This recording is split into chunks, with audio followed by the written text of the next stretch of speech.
Assalamualaikum warahmatullahi wabarakatuh. Alhamdulillahirabbil alamin. Wassalatu wassalamu ala asrofil anbiya'i wal mursalin sayyidina wa maulana Muhammadin, amma ba'du. Selamat sore semuanya. Terima kasih. Di sini saya akan mereview sebuah materi yang berjudul perdagangan internasional. Di mana pada presentasi kali ini saya akan menjelaskan poin-poin. Yang pertama yaitu pengertian perdagangan internasional, tujuan perdagangan internasional, manfaat perdagangan internasional, dan juga hambatan perdagangan internasional. Kita langsung menginjak poin pertama, pengertian perdagangan internasional. Perdagangan internasional adalah kegiatan yang terkait dengan transaksi barang atau jasa yang terjadi antar negara dengan tujuan untuk memperoleh keuntungan. Secara garis besarnya, perdagangan internasional merupakan kegiatan ekspor dan impor. Nah, jadi jelas ya, untuk perdagangan internasional itu perdagangan yang dilakukan oleh beberapa negara ya, dengan tujuan untuk memperoleh keuntungan dan juga untuk memenuhi kebutuhan dari negara-negara tersebut. Kemudian tujuan dari perdagangan internasional. Yang pertama yaitu memenuhi kebutuhan suatu negara yang tidak tersedia di negara tersebut, namun tersedia di negara lain. Bisa kita kasih contoh ketika Jepang membutuhkan beras, namun di negara Jepang tersebut tidak banyak atau bahkan nggak ada gitu yang produksi atau yang menanam padi ya. Otomatis negara tersebut mengimpor dari negara yang mempunyai banyak yang memproduksi atau menanam padi. Kebetulan Indonesia di sini adalah negara yang banyak petani padi. Kemudian maka dari itu negara Jepang tersebut mengimpor beras dari negara Indonesia.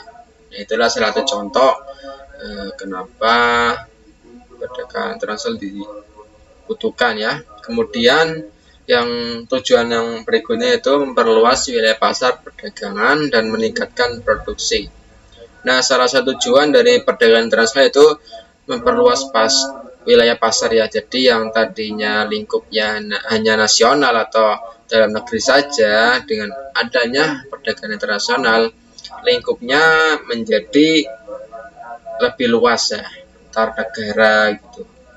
Hal tersebut yang menjadikan meningkatnya produksi ya, otomatis ya, karena lingkup pasarnya lebih luas maka otomatis produksinya akan semakin naik. Kemudian meningkatkan devisa negara melalui kegiatan ekspor. Nah, tentunya ketika suatu negara ingin mengekspor produk ke negara lain kan, maka devisa negara juga akan meningkat.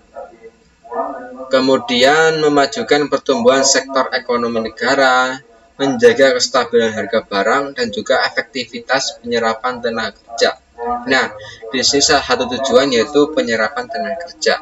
Jadi ketika adanya perdagangan internasional ini, suatu perusahaan, katakan perusahaan A ya, yang tadinya lingkupnya dalam negeri saja, ketika perusahaan tersebut ya berlokasi di wilayah pasarnya itu menjadi luas di kancah internasional, otomatis penyerapan tenaga kerja atau tenaga kerja yang dibutuhkan dari perusahaan tersebut maka akan semakin banyak. Kemudian yang selanjutnya tujuannya itu modernisasi teknologi dalam meningkatkan efisiensi proses produksi. Yang dimaksud adalah ketika suatu perusahaan berkancah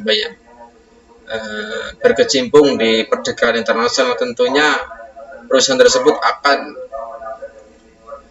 mengimprove ya efisiensi terhadap proses produksi. Kenapa demikian? Karena bertujuan untuk ya salah satunya kelancaran proses produksi, meminimalisir ya biaya, kemudian juga supaya produksinya itu lancar, cepat, efisien, efektif, dan sebagainya.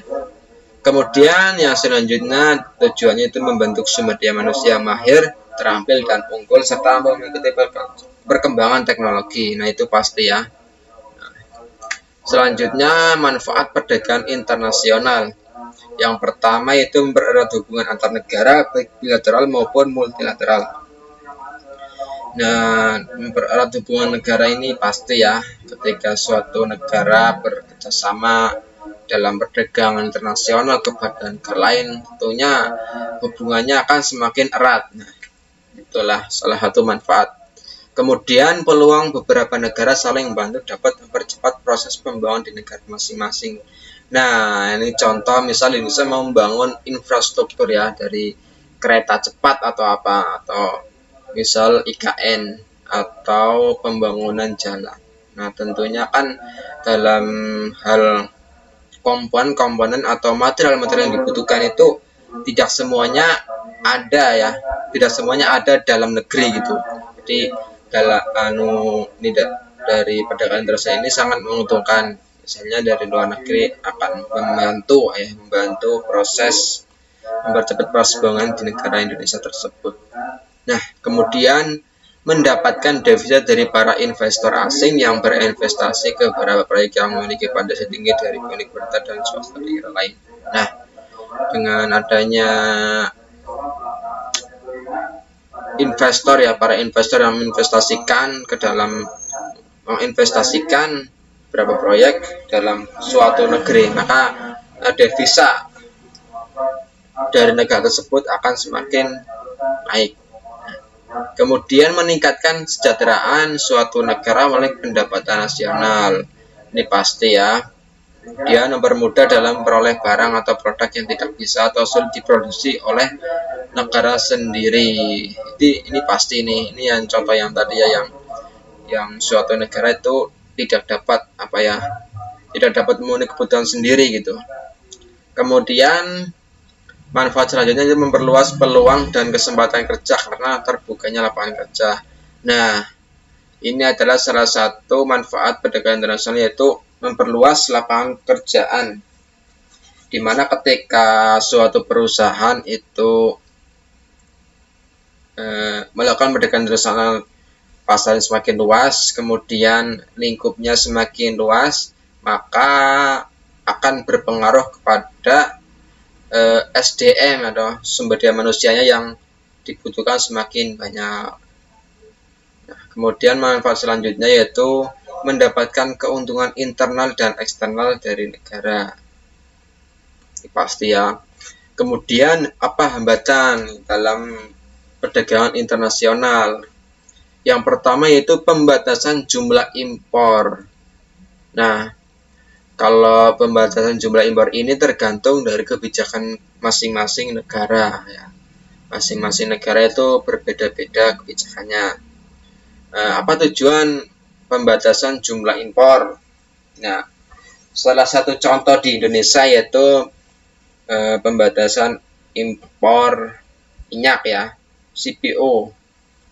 Nah, itu kenapa? Karena supaya kebutuhan di dalam negeri Indonesia ini tercukupi. Itu salah satu tujuan kenapa pembatasan jumlah impor minyak CPO itu dibatasin ya. Kemudian pemungutan biaya ekspor dan impor yang tinggi. Ini pasti ya, ketika suatu pemerintah atau suatu negara pasti pemungut biaya ekspor dan impor. Kemudian perizinan yang berbelit-belit. Nah, ini tergantung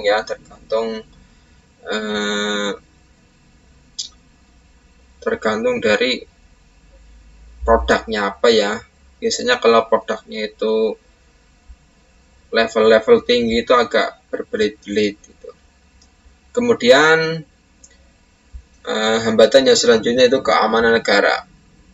Nah, keamanan negara itu bisa kita contohkan ketika suatu negara satu dengan negara lain ingin melakukan perdagangan internasional, tapi karena negara tersebut atau salah satu negara tersebut sedang berkonflik atau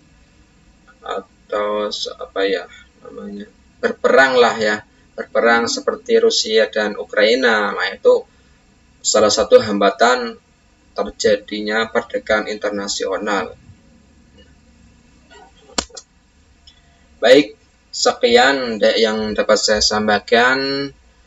Apabila ada kesalahan mohon maaf, dan semoga apa yang saya sampaikan dapat bermanfaat khususnya dari diri pribadi dan umumnya bagi kita semua.